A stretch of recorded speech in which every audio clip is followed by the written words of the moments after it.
Al Tablero con Fray Nelson. Los tiranos de todos los tiempos se han creído siempre en la capacidad de decidir quién puede vivir y quién no. Por ejemplo, para Hitler era perfectamente claro que si una persona no pertenecía a la raza aria, no debía vivir. Para el faraón, el antiguo faraón en el Egipto del siglo XIII a.C., estaba claro que si un niño hebreo nacía, había que arrojarlo al Nilo, porque no coincidía con las políticas de ese estado. Para las prostitutas romanas era claro que si quedaban embarazadas, apenas dar a luz había que echar el niño a una alcantarilla. En todos los tiempos ha habido gente que se quiere adueñar de las vidas humanas. Nuestra Iglesia Católica sostiene que solo Dios es Señor de la vida y que por eso el aborto voluntario, el crimen deliberado que supone la destrucción de una vida inocente, es siempre horrendo, siempre reprobable. Conoce un poco más de la postura de nuestra Iglesia Católica, aprende a valorar la vida humana en todas sus expresiones y conviértete también tú en un apóstol de la defensa de la vida. Hoy, Al Tablero con Fray Nelson. En la clase de hoy, el drama del aborto. La novena temporada de Al Tablero con Fray Nelson está dedicada al valor y la dignidad de la vida humana. Y hemos hecho toda una preparación sobre todo recorriendo otros mundos. Hablábamos de el mundo grecorromano, el mundo egipcio, el mundo del Antiguo Testamento, el mundo del Mediterráneo en tiempos del Nuevo Testamento. ¿Por qué hemos hablado de todo eso? Para que nos demos cuenta con mayor fuerza cuál es la novedad del mensaje cristiano. Nuestros dos últimos programas tienen que ver con la revolucionaria actitud de Jesucristo, como Él, al preocuparse por los pequeños, por los pobres, por los enfermos, por los pecadores, por los olvidados, está manifestando de un modo particular el rostro de Dios. Y está revelando también el valor de cada vida humana.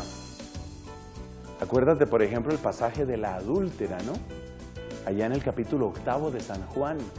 Acuérdate cómo en ese momento esa vida fue salvada, y fue salvada por Jesucristo.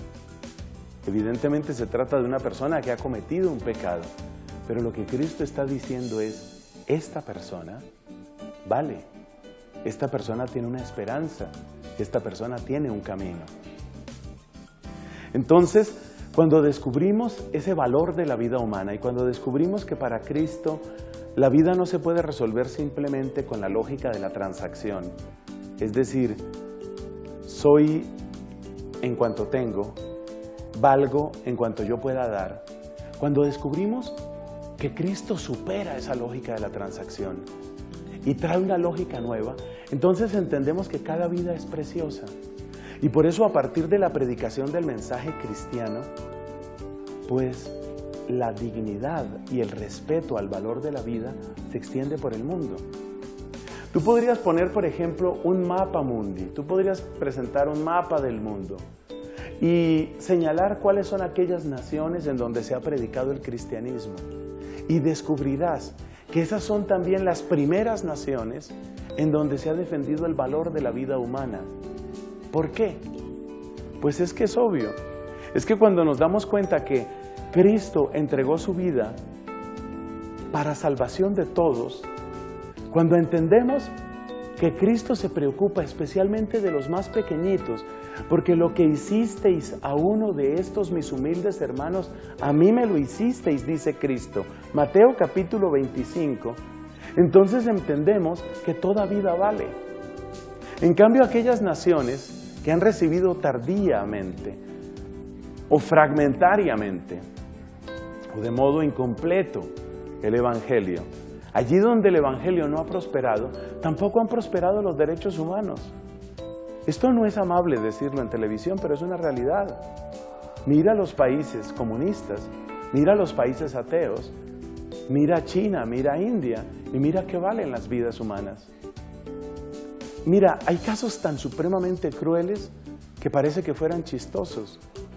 Hace unos años, ya unos buenos años, aconteció por ejemplo en la India esto. Tú sabes que el servicio de trenes en la India tiene bastante diferencia según la clase social. Es decir, hay trenes de clase muy alta que son increíblemente confortables y puntuales y rápidos, pero hay toda una escala en el servicio de trenes y hay trenes que son para las clases realmente más pobres. Y sucede con frecuencia que la gente no solo se apiña en esos trenes, sino que también se suben al techo, literalmente, se van en el techo. Por supuesto, esto no es que lo favorezcan las compañías ferroviarias, pero tampoco lo impiden. En uno de esos recorridos, esto es real, esto que estoy contando parece un mal chiste, pero es real. Había una cantidad de gente en el techo de uno de esos vagones, en varios de esos vagones. Y el tren tenía que pasar por un túnel relativamente bajo. Entonces, el chofer, no digo chofer, el maquinista, me disculpan, el maquinista advierte a la gente por medio de megáfonos y todo eso. Es necesario que se bajen, el tren no puede pasar por ahí, no sé qué, advirtió muchas veces y se puso bravo y regañó y no sé qué más. Y empezó, pero había mucha gente ahí en el tren, no solo adentro, sino sobre el techo. Y cuando llegaron al túnel, murieron no sé cuántas personas. Así como lo estás oyendo, estaban ahí arriba, pasó el tren, no cupieron, se despedazaron contra el borde del túnel y se acabaron. Ese tipo de cosas suceden. ¿Cuántos millones de niñas en China han sido asesinadas por la política de un solo hijo? Claro, la gente en el campo necesita mano de obra. Si el embarazo es de una niña, la niña no va a ser tan hábil para el trabajo del campo. Entonces, por ignorancia o por la razón que tú quieras poner, mucha gente, muchos campesinos en China, campesinos que tienen que obedecer a la política de Estado de un solo hijo, pues si es niña, la matamos. Hay sectores, hoy, es que no estoy inventando nada, hoy, hay sectores inmensos de ese país gigantesco que es China, donde hay un desequilibrio terrible de población. Es decir, hay por ejemplo el doble de hombres que de mujeres. ¿Por qué? Porque las mataron, las abortaron. ¿Por qué? Por una política de Estado. El gobierno determina quién puede vivir y quién no. Como en la época de Faraón, ¿te acuerdas? La época del Faraón. En la época del Faraón era al revés de lo que sucedió en China, pero también suponía muertes. ¿Qué dijo el Faraón? Dijo a las parteras, las que atendían los partos de las mujeres hebreas, les dijo, si lo que viene es una niña, la dejan con vida. Si lo que viene es un niño, lo tiran al río. Se acabó. No vale, no sirve. Se mata y se acabó. Así de sencillo. Se acabó. Ya. Así funcionaban las prostitutas en Roma. Si una prostituta, ellas utilizaban rudimentarios métodos anticonceptivos. Si una prostituta quedaba embarazada, normalmente no procuraba tener un aborto, porque procurarse un aborto suponía muy a menudo hemorragias o infecciones que le costaban la vida a la misma mujer. Entonces lo que hacían estas prostitutas eran seguir adelante con el embarazo y dejar nacer al niño y después tirarle una alcantarilla. No me estoy inventando nada. Averigua en Wikipedia, donde tú quieras, el tema de los cementerios de bebés. Los botaban por alcantarillas. Yo no quiero a este niño me arruina mis ingresos, este niño es un problema, salgo del niño, se acabó. Allí donde no hay valor de la vida humana, allí se destruyen los más pequeños. Por eso hoy queremos hablar del aborto. Queremos enfocar el aborto desde 3 ángulos muy importantes. Primero, desde el punto de vista científico.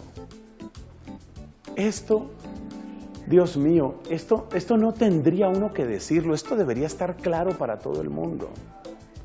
Pero hay que decirlo. Primero, cuando una mujer está embarazada, el ser que lleva adentro es un ser humano. ¿Qué tal lo que estoy diciendo? Oiga, ¿cómo está de mal el mundo? Que estas cosas toca decirlas en televisión.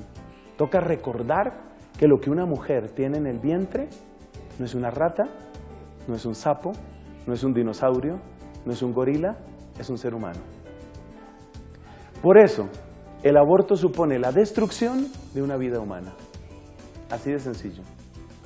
Hay gente que dice, bueno, pero son unas pocas células. Un cínico, es difícil no decir groserías, es difícil no ponerse uno iracundo en estos temas, pero con la ayuda de Dios trataré de mantenerme en mis cabales. Un cínico profesor universitario decía a un grupo de jóvenes, mujeres, les decía, mira, cuando te rascas la mejilla, matas más células que con la píldora del día después. La píldora del día después es una píldora abortiva que tiene como propósito que el ser humano, ya dijimos que ser humano, tiene el ADN tuyo y mío, es chiquito, es pequeñito, no puede defenderse, pero es humano. Entonces decía el cínico estoy evitando decir groserías, decía, cuando te rascas la mejilla, matas más células que con la píldora del día después. Pero hay una pequeña diferencia, cínico profesor. Las células, cuando te rascas la mejilla, son células de desecho de tu ADN, del tuyo. Esa criatura que mataste con la bomba de hormonas, que es la píldora del día después, ese ser que mataste no eras tú. El ADN de la criatura es distinto del ADN de la mamá. No es lo mismo. ¿Le quedó claro? No es lo mismo. No es lo mismo. No es igual.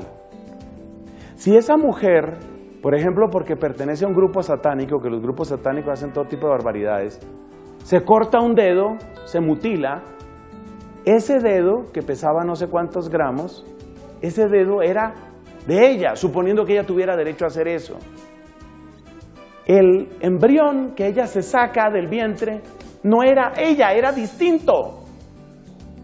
Entonces hay gente, sobre todo hay una escritora a la que Dios le conceda conversión, que escribe cada rato en los periódicos de mayor difusión en Colombia y sale con argumentos como que la mujer es dueña de su cuerpo, sí, del suyo, no de otro.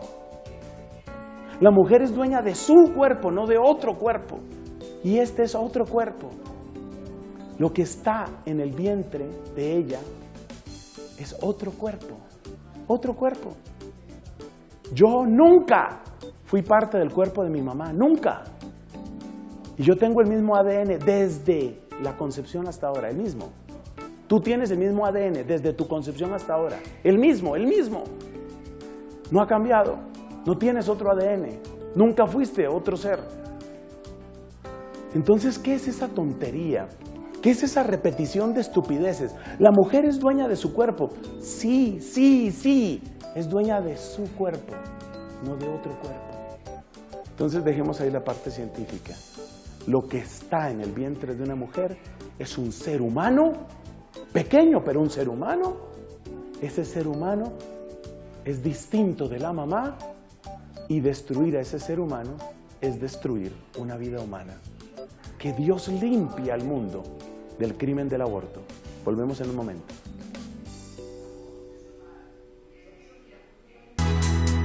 Ya regresamos con Al Tablero con Fray Nelson. Seguimos con Al Tablero con Fray Nelson. Amigos, nos gusta estar en contacto con ustedes. Nos gusta recibir sus preguntas, sus sugerencias, sus críticas. Algunas personas a veces son un poco agresivas por aquellos temas que tenemos que tratar aquí. Pero también las críticas las sabemos recibir. Y, claro que sí, también las voces de ánimo. Eso también hace falta. Mira, nos puedes escribir a esta dirección: altableroconfrainelson, así todo seguido, altableroconfrainelson @cristovision.org. altableroconfrainelson@cristovision.org. Si quieres recibir evangelización católica todos los días, todos los santos días en tu buzón, mira, te tengo esta dirección, amigos@frainelson.com. Esta dirección para evangelización católica todos los días. Y aquí, altableroconfrainelson@cristovision.org para las preguntas, sugerencias y comentarios de este programa. Que Dios el Señor te bendiga.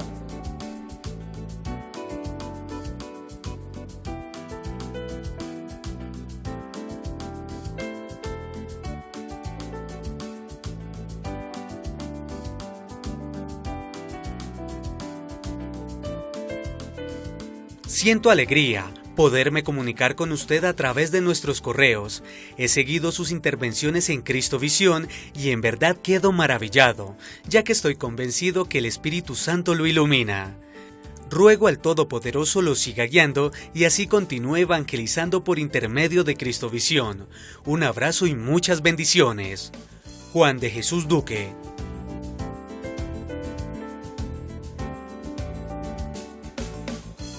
Los saludo con mucha admiración y respeto. Me encanta su programa, desafortunadamente no lo veo con frecuencia, pero cuando lo hago, siento que me enriquezco espiritualmente y adquiero conocimientos nuevos. Realmente el relacionado con la didaje o enseñanza de los 12 apóstoles me llamó mucho la atención. Su contenido relacionado con normas morales, litúrgicas y disciplinarias son de suma importancia para guiar nuestra conducta, la oración y la vida de los que seguimos a Jesús y tratamos de ser como Él. Un fuerte abrazo y muchas bendiciones. Novia Estela Caicedo, Popayán, Cauca.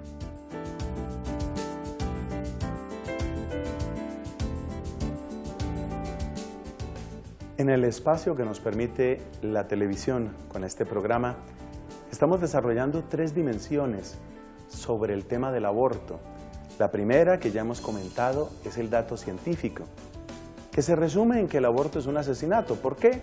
Porque lo que está dentro del vientre de una mujer, eso que existe allí, eso que está en ese útero, en esa matriz, es un ser humano, claramente, es un ser humano distinto de la mamá, es un ser humano indefenso y es un ser humano al que se le acaba la vida, se le destruye su vida. Con lo cual se le arrebata el primero y fundamental de todos los derechos, porque quitado el derecho a la vida, desaparecen todos los demás derechos. Ya no podemos hablar de la libre expresión del feto que está destruido en una caneca de un abortuario. No tiene ningún derecho a libre expresión, no tiene ningún derecho ni libertad de conciencia. Le hemos quitado todos los derechos. Entonces debe quedar muy claro que el aborto no solamente es un crimen, sino que probablemente, y en algún sentido es el peor de los crímenes, porque tiene una máxima crueldad contra la criatura máximamente inocente. Esto lo destacó muy claramente, por ejemplo, el Papa Juan Pablo II. Un documento que hay que volver a leer, que hay que recuperar en la enseñanza de Juan Pablo II, es el Evangelio de la Vida, Evangelium Vitae, se dice en latín, uno de los documentos preciosos del Papa Juan Pablo que nos ayudan a recuperar lo que estamos comentando en este programa. Bueno, esa era la primera parte, pero hay que hablar del drama del aborto, y esta parte es muy importante. Porque a veces me parece que los que estamos contra el aborto, que somos millones y millones, los que somos defensores de la vida, tenemos que también saber en dónde hay que hacer la fuerza, en dónde hay que hacer la denuncia. Y a veces como que se quiere concentrar todas las denuncias únicamente en la mujer que aborta. Se quiere concentrar toda la denuncia en la crueldad de esa mujer y toda la carga de ese asesinato, porque es un asesinato, se le quiere echar a esa mujer. Hace poco leí un impresionante documento, el testimonio de 43 o una cosa así mujeres que han abortado, algunas con grandes remordimientos, otras dicen, bueno, todo fue rápido y salimos de eso. Con ese descaro hablan, con ese descaro. Pero lo que me llama la atención es cómo muchas de estas mujeres, en el momento de ese embarazo, lo que les causó terror, un terror paralizante, lo que les causó ese terror, ¿sabes qué fue? La soledad. Ese hombre usualmente el novio, por supuesto, ese hombre que las había embarazado desapareció. Entonces démonos cuenta cómo en el aborto hay un drama en el que lo peor que podemos hacer es dejar sola a la mujer. Yo estoy convencido de que mucho más de la mitad y probablemente mucho más de 2/3 partes de los abortos se evitarían si nosotros como comunidad humana, nosotros como familia, nosotros como grupos de fe, supiéramos hacer presencia de amor, presencia de apoyo, presencia de ternura, no de complicidad, pero sí de apoyo a la mujer que está viviendo el drama de un embarazo, llamémoslo a destiempo. Nosotros decimos embarazo a destiempo porque no cuadra con nuestros tiempos, pero hay que tener presente que ninguna vida humana llega a destiempo para Dios. En fin, miremos el tema del drama. El drama más escandaloso, por supuesto, es el caso de violación. Y casi siempre cuando se quiere abrir una puertecita, una rendija para la legislación abortiva en un país, lo que se hace es repetir este caso, el caso de violación y el caso de malformación. El hijo viene enfermo y la noción de enfermo es bien complicada, porque para muchos enfermo o malformado es porque tiene, por ejemplo, síndrome de Down. Fíjate el peligro de utilizar esa terminología. Llega el momento en el que malformación puede significar simplemente no es de nuestro gusto, o como decía descaradamente alguien, eso no fue lo que ordené. Así como cuando estás en el restaurante y pediste pollo y te traen pescado, eso no fue lo que ordené. Entonces, como este no fue el bebé que ordené, entonces destrúyanlo, vamos a ver si conseguimos otro. Estos dos ejemplos son los más dramáticos, la violación y la malformación. Pero son dramáticos porque incluyen muchísimo dolor y muchísimo desconcierto y muchísima confusión. Pero en realidad no es que ese drama sea tan complicado. Por ejemplo, en el caso de violación. A ver, resulta que trágicamente una mujer ha sido violada y entonces la conclusión es que aborte. Y yo siempre respondo lo mismo, es que lo he dicho tantas veces que mi trabajo en este momento es que no me salga con demasiada rabia. El niño no violó a la mamá. ¿Te lo repito? ¿Repito? Mire, el bebé, ¿sí? el feto no violó a la mamá.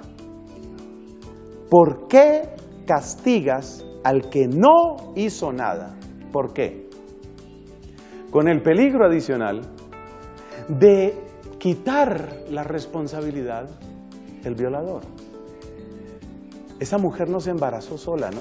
Hubo un violador. ¿Por qué?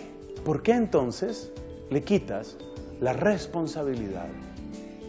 Por supuesto, todo el peso de la ley tiene que caer, pero tiene que caer sobre el culpable, no sobre el inocente. Además, es un drama de incalculables proporciones, que una mujer sea abusada, que una mujer sea violada. Ahora que ella ha sido víctima, entonces la vamos a convertir en cómplice de un asesinato. O sea, la manera de ayudarla, a ella que ha sido abusada, a ella que ha sido maltratada, es ahora convertirla en cómplice de un crimen que, me perdonas lo que voy a decir, pero es peor. Yo sé que la violación es un crimen espantoso, pero aunque haya crímenes espantosos, hay crímenes más espantosos que otros, así como se oye. Entonces, la manera de ayudar a la mujer violada es que ella cargue para el resto de su vida con la complicidad de la muerte de un inocente. Esa fue la ayuda que le diste. Por supuesto hay que buscar, y eso es lo que trataremos de ver un poco aquí en perspectivas, hay que buscar otras posibilidades, y las otras posibilidades tienen siempre un nombre, y ese nombre es adopción. Ese es el nombre que tiene. Si ella, por una razón psicológica perfectamente entendible, ve que no puede conservar ese niño dentro de su ámbito afectivo, digamos que eso es comprensible, pero no es para matar a un inocente. Última vez, el niño no violó, ¿sí? ¿Te lo aprendiste? Niño no violó. No fue el niño. No castigues al niño. El caso de malformación es muy peligroso, muy peligroso. ¿Qué es una malformación? Lo que no queremos tener en nuestra casa, ¿eso es una malformación? Una malformación es, llegó lo que no habíamos ordenado, no llegó lo que habíamos ordenado, ¿esa es una malformación? De nuevo, ¿en dónde está la culpa ahí? Ah, no, es que no estamos diciendo que el niño sea culpable. Pues si no es culpable, ¿por qué le infliges la peor de las penas, la pena capital? Lo estás condenando a muerte. ¿Por qué lo condenas a muerte? A ver, si tú vieras en cámaras de televisión, pero eso es parte de la estrategia demoníaca del aborto, que todo sucede escondido. Si tú vieras en cámaras de televisión que toman a un niño con síndrome de Down, a un niño mongólico, lo amarran con las manos atrás a un poste y le disparan y lo fusilan, tú dices, pues sí, nadie es culpable, era mongólico, tenía que morir. ¿Tú serías capaz de decir eso? Estoy seguro que no. Entonces, ¿por qué cuando lo matan en el vientre de la mamá, sí te quedas tranquilo? Y te puedo asegurar que los métodos para producir un aborto son infinitamente más crueles que un disparo en la cabeza. Entonces, ¿por qué se va a matar a un inocente? Si es inocente, ¿por qué lo condenas? ¿Por qué? Hay que buscar otros caminos. Además, en algo más de 21 años de sacerdocio que Dios me ha concedido, he conocido muchas parejas con estos hijos que llamamos mal formados. Y yo he encontrado que esos niños han sido bendición para muchos hogares. De nuevo, el camino es acompañamiento en la fe. Pero todo esto supone que la gente valore la vida humana. El que no siente el valor de la vida humana, el que no siente que la vida es don de Dios y que es preciosa, es muy difícil. Le queda muy difícil, por más ciencia, por más filosofía que le pongas. Luego tenemos el problema de la inconveniencia. La muchacha que está haciendo sus estudios de especialización y si yo sigo con este aborto, entonces arruino mi carrera. Entonces, ¿prefieres arruinar tu vida a arruinar tu carrera? En último caso, y vuelvo a repetir, y ese es nuestro punto en último caso, hay que pensar en algo como la adopción. En último caso. Pero no mates a un inocente. ¿Cómo más te lo puedo decir? No mates a un inocente. Entonces el día que estés recibiendo tu cartón, que estés recibiendo tu grado y te sacas tu foto con tu cartón después de haber abortado, ¿no logras ver unas manchitas de sangre en ese cartón? ¿No las ves? ¿No ves ahí las huellas? ¿No ves la manito del bebé que mataste ahí? Eso fue lo que él tuvo que pagar para que tú tuvieras tu día feliz. ¿Eso te deja tranquila? Las familias tienen que reestructurar sus valores. Pero por supuesto, la mayor parte de los abortos por inconveniencia, ¿de qué provienen? Del libertinaje sexual, punto. Gente que lleve su vida con mayor pureza, gente que obedezca lo que es de ley natural y que además Dios nos ha mandado, no tiene ese problema. Una mujer que anda por ahí acostándose en no sé cuántas camas porque el amor siempre es puro y porque todos los noviazgos están llenos de amor y él me prometió y él me prometió. Esas mujeres son las que resultan con estos abortos. Esos abortos no suceden porque sí. Entonces necesitamos mejorar el tono moral, el nivel moral de los noviazgos. Los noviazgos tienen que mejorar su nivel moral y nos acabamos con este problema. Pero eso no se soluciona matando niños. Y luego está el tema del famoso aborto terapéutico, que si hay peligro para la vida de la mamá. La iglesia tiene una respuesta sobre eso. Cuando dos vidas están en peligro y están juntas, ¿tú prefieres una a la otra en razón de qué? ¿En razón de qué? Por eso la respuesta de la iglesia siempre es, cuando están en peligro ambas vidas, hay que buscar la salvación de ambas vidas. Y yo he leído declaraciones interesantísimas de ginecobstetras que hablan de cómo se hace esa lucha por defender ambas vidas. El hecho de que una vida sea grande y la otra sea chiquitita, no le quita valor. Hay que luchar por las dos vidas. Vamos a dedicar todavía otro programa más a hablar de las consecuencias del aborto y enfatizar más en el tema de las perspectivas. Pero que nos quede clara una cosa. Necesitamos recuperar el valor de la vida humana, porque como decía la beata Madre Teresa de Calcuta, Una sociedad que le permite a una madre matar a su hijo, ¿qué límite moral tiene? Ninguno. Que Dios nos libre de este crimen, que un día podamos mirar al pasado y decir, fue lamentable, pero un día llegamos a la meta que queríamos. Aborto, 0. Ni uno solo. Ni un solo muerto por terminación del embarazo, voluntariamente. Eso jamás. Aborto, 0.